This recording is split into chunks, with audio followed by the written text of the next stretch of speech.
આગળ વાત કરીએ મહત્વના સમાચાર વિશે તો કેન્દ્રીય ગૃહ અને સહકારિતા મંત્રી અમિત શાહ ગુજરાત આવવાના છે।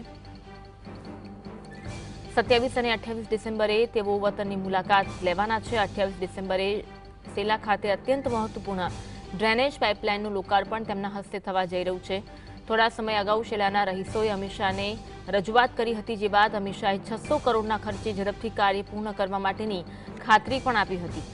સાબરમતી નદી વિસ્તારમાં રહેતા લોકોને પુનર્વસન અને સર્ટિફિકેશનની પણ આપશે શાહ। સાથે પકવાન સર્કલ ખાતે તૈયાર થયેલા આઇકોનિક એસજી હાઈવે પ્રોજેક્ટની પણ તેઓ મુલાકાત લેવાના છે, સમીક્ષા કરવાના છે। બપોરે 2 કલાકે ગુરુદ્વારા ગોવિંદધામના દર્શન પણ તેઓ કરવાના છે। સાંજે 4 કલાકે વિશ્વ ઉમિયાધામ ખાતે આયોજિત યુવા બિઝનેસ મહાસંમેલન છે, તેમાં તેઓ હાજરી આપવાના છે અને સાંજે 6 કલાકે નમોત્સવમાં તેઓ હાજર રહેવાના છે। વિવિધ કાર્યક્રમો તેમના રહેવાના છે।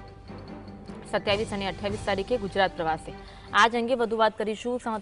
જતીન અમારી સાથે ફોન લાઈન પર જોડાયા છે। જતીન, 27-28 અમિત શાહ ગુજરાત પ્રવાસે વિવિધ કાર્યક્રમો રહેશે, શું માહિતી?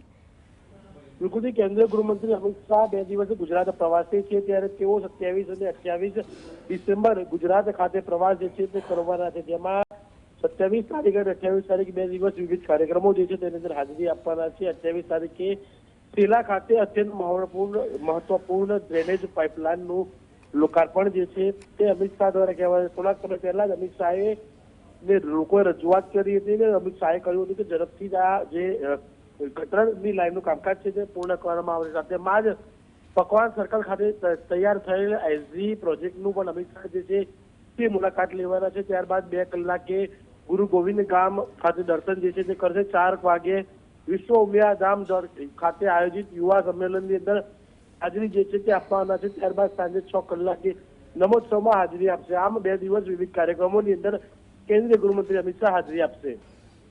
જી, આભાર માહિતી આપવા માટે।